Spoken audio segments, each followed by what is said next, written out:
हाँ, अगर sir test valid है तो रिलायबल तो देने वाले पे डिपेंड करेगी उसको या नहीं। नहीं नहीं, बिल्कुल भी नहीं। देखो ऐसा होता है कि रिलायबिलिटी का मतलब यही है कि इंडिविजुअल डिफरेंसेस से प्रभावित नहीं होना चाहिए। उन इंडिविजुअल डिफरेंसेस के लिए इस बात को पहले ही निर्धारित कर दिया गया है, उन इस बात को पहले ही निर्धारित कर दिया गया है कि 0.7 से ज्यादा होनी चाहिए। अब एक होना चाहिए, एक में से 0.7 को अगर घटा दोगे तो बच कितना गया? 0.3। तो ये जो 0.3 है ये हो गया आपका एरर स्कोर के चांसेस, और ये हो गया आपका ट्रू स्कोर का चांसेस। तो जो टोटल स्कोर होता है वो यही होता है। तो इन दैट वे जो एरर के चांसेस हैं वो इतने हैं, यानी कि देयर आर फैक्टर्स। बट हम ये कह सकते हैं कि 7.7 का कोरिलेशन है, रिलेशनशिप है दोनों के बीच में, यानी स्ट्रॉन्ग रिलेशन है ना? वैलिड है तो टेस्ट तो कंटेंट है पूरा खुद में।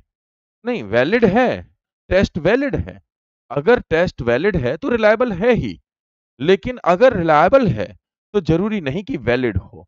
मतलब कि अगर आप एक इंटेलिजेंस का टेस्ट ले रहे हैं तो आपके अंदर तो इंटेलिजेंस है ही, राइट? तो आपका हर बार स्कोर आ रहा है 0.7, यानी कि टेस्ट तो कंसिस्टेंटली वही रिजल्ट दिखा रहा है जो उसने पहली बार दिखाया था, तो कंसिस्टेंसी है। लेकिन आप कह रहे हैं कि ये बंदा बहुत बढ़िया पर्सनैलिटी है, इसकी पर्सनैलिटी अच्छी है, तो टेस्ट जो बनाया है वो तो इंटेलिजेंस के लिए, लेकिन आप जनरलाइज कर रहे हैं पर्सनैलिटी के लिए, तो इसका मतलब क्या नहीं है? वो वैलिड नहीं है। प्रोजेक्टिव टेस्ट यूजुअली सर किसे बेसिस पर चलते हैं फिर आज भी, जब वो रिलायबल नहीं है? तो देखो रिलायबिलिटी तो है, बट हम जो वो जो की जो यूज हो रही है, जो मैनुअल बनाई गई, वो मैनुअल हर बार यूज नहीं हो पाती सब्जेक्टिव टेस्ट के लिए, इसलिए सब्जेक्टिव एक्सप्रेशंस आते हैं। तो उसकी रिलायबिलिटी इतनी ऊंची नहीं होती, इतनी ज्यादा नहीं होती, इसलिए प्रॉब्लम है। ठीक है ना? तो वो एक क्वालिटेटिव एनालिसिस के लिए तो बहुत यूज किया जाता है, क्वांटिटेटिव असेसमेंट के लिए उसका कम यूज किया जाता है। Sir means ordinal variable comes under non-parametric weight with nominal variable always.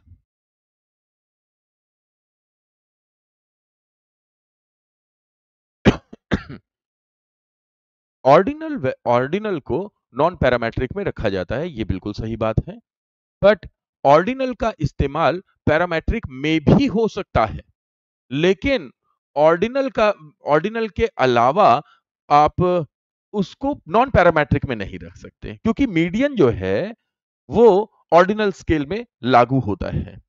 अब वो मीडियन जो है वो ज्यादातर नॉन पैरामेट्रिक स्टैट्स में लागू होता है, क्योंकि डेटा को कैसा भी कर दो उसका मीडियम बीच में ही होगा।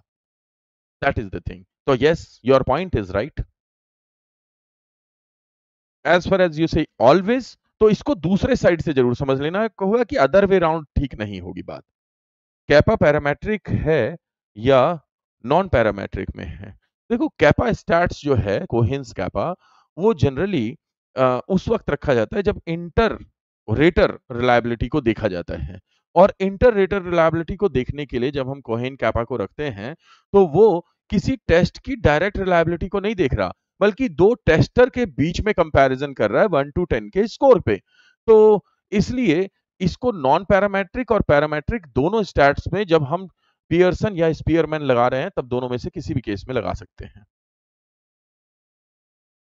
रेटर एंड क्लासिफाई तो नॉन पैरामेट्रिक है, देखने में तो नॉन पैरामेट्रिक ही लगता है, बिकॉज एक्चुअल में ये जो डेटा होता है ये 2 3 4, यहाँ पे डेटा कौन हुआ? डेटा तो रेटर हुआ ना। तो 2 3 4 लोग होते हैं, इसको इक्वली डिस्ट्रीब्यूट कैसे करोगे? नहीं कर सकते ना। तो बेसिकली जो टेस्ट है वो चाहे नॉन पैरामेट्रिक हो या पैरामेट्रिक हो, दोनों में जब उसे कंडक्ट किया गया, पियर्सन या स्पीयरमैन को लगाया गया, मान लीजिए एक टेस्ट है, उस टेस्ट के अंदर हमने पियर्सन लगाया, सेम टेस्ट को सेम टेस्ट को एक दूसरे रेटर ने, यहां पे था ए यहां पे है बी, दूसरे ने दिया, तो हमने उस पे भी पियर्सन लगाया। तो रेटर कौन हो गया? रेटर हो गए आप एज ए साइकोलॉजिस्ट। आपने एक टेस्ट लगाया जिसपे हमने पियर्सन कोरिलेशन निकाला, दूसरा टेस्ट लगाया जिसपे हमने पियर्सन कोरिलेशन निकाला, वो आपका कलीग था जिसने किया सेम टेस्ट को, सेम बच्चों पे। लेकिन हम देखना चाहते हैं कि इन दोनों के बीच में रिलायबिलिटी है या नहीं, दोनों के स्कोर के बीच में। तब हम यहां पे कोहेन्स कैपा लगाएंगे, राइट। यही केस तब भी होगा जब मैंने एक टेस्ट ए और बी, यहां पे स्पीयरमैन लगाया गया, यहां पे स्पीयरमैन लगाया गया। अब मुझे इन दोनों के बीच का कोरिलेशन निकालना है, क्योंकि मैं कोरिलेशन तो ए और बी का निकाल रहा हूं, इस टेस्ट का कोरिलेशन नहीं निकाल रहा हूं। इस टेस्ट के कोरिलेशन को तो मैं यहां पे पियर्सन से, यहां पे पियर्सन से निकाल रहा हूं, या यहां पे स्पीयरमैन से, यहां स्पीयरमैन से निकाल रहा हूं। पर जिसने किया है कंडक्ट, उन दोनों का कोरिलेशन निकल रहा है। इसलिए क्योंकि डेटा कम है तो ये पैरामेट्रिक तो हो ही नहीं सकता, लेकिन ये पैरामेट्रिक पे भी लागू होगा और नॉन पैरामेट्रिक पर भी लागू होगा, राइट। अब समझ में आ रहा होगा। रेटिंग एंड क्लासिफाई तो नॉन पैरामेट्रिक है। हाँ,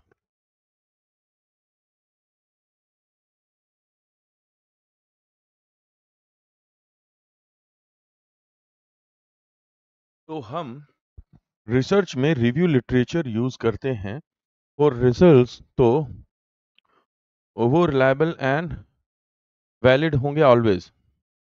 रिसर्च में रिव्यू ऑफ लिटरेचर यूज करते हैं।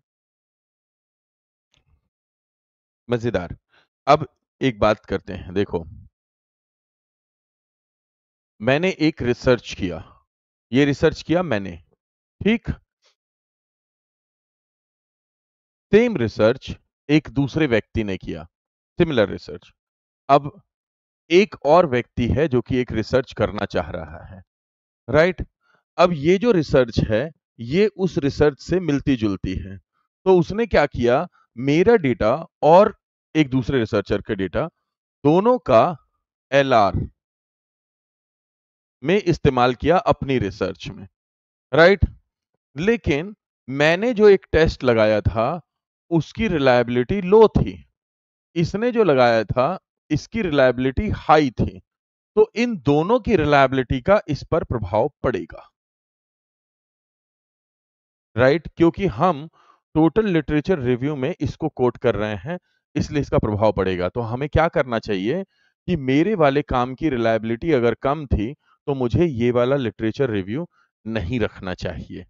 इसका हम एनालिसिस तो नहीं करते, लेकिन ये पूरी की पूरी जो एक लिटरेचर रिव्यू है ये मेरी पूरी रिसर्च को खराब कर देगा, क्योंकि पढ़ने वाला ये देखेगा कि इसका रिलायबिलिटी लेवल क्या है। क्योंकि आपको कोट करते समय ये जरूर बताना पड़ता है कि जो आपने लिटरेचर रिव्यू रखा है उसका उसका रिलेशनशिप रिलायबिलिटी स्कोर क्या है, तो आपको उसका क्रॉनबैक अल्फा बताना होगा, आपको उसका स्पीयरमैन या पियर्सन कोरिलेशन बताना होगा। तो आपकी रिसर्च खराब हो जाएगी अगर आपने एक कम रिलायबिलिटी वाली रिसर्च को यूज किया। वैलिडिटी की तो खैर बात ही छोड़ दीजिए, है ना।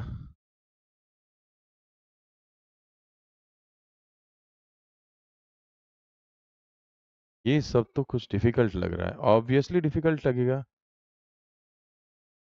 Review of literature is qualitative, बिल्कुल भी नहीं, नहीं जी, एकदम नहीं। रिव्यू रिव्यू ऑफ लिटरेचर आप क्वालिटेटिव में भी करते हैं, क्वांटिटेटिव वर्क में भी करते हैं। क्योंकि आपको नॉलेज कैसे हुई उस फील्ड की रिसर्च की, आपने टॉपिक कैसे सेलेक्ट किया, आप रिसर्च में तैयार होते हैं। It is a process of making you experienced. आपने कितना लिटरेचर देखा है उस काम से संबंधित, यही तो आपको प्रूव करता है कि आप एफिशिएंट हैं उस काम को करने के या नहीं हैं।